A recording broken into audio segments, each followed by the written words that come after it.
Softness of the Dark és un disc que ens parla de mort i renaixement i de com des d'aquest hivern fosc i tancat naixem cap a aquest primer raig de llum que és la primavera, no?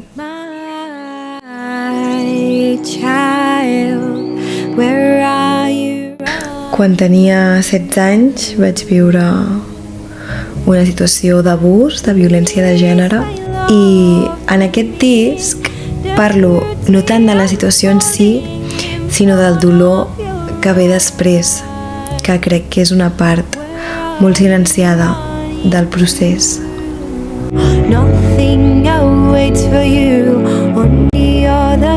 I realment per mi tot el procés d'aquests 5 anys ha sigut com anar desfent aquestes sensacions i anar-les vivint i anar revivint tot aquest dol, no?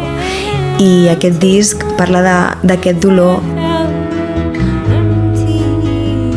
i que dins de tot aquest dolor doncs amb què m'he trobat, no? M'he trobat amb parts de mi mateixa que jo pensava que estaven perdudes.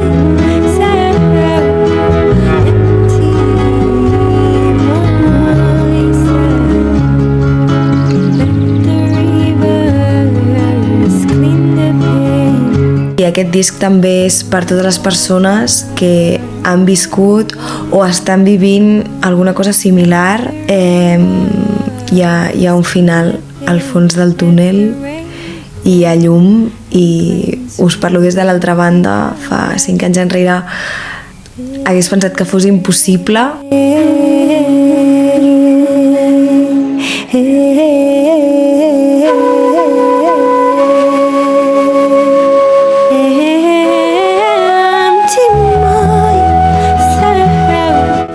Bueno, estic en un lloc on realment he pogut transformar tot aquest dolor i l'he transformat en aquest disc, i per això és un disc molt personal i que em fa moltíssima il·lusió compartir-vos, així que no perdeu l'oportunitat de participar perquè crec que serà un disc molt bonic i que realment espero que pugui ajudar a més dones, noies i persones que es trobin en una situació de dol i necessitin companyia, doncs que aquesta música pugui ser un bàlsam per aquest dolor.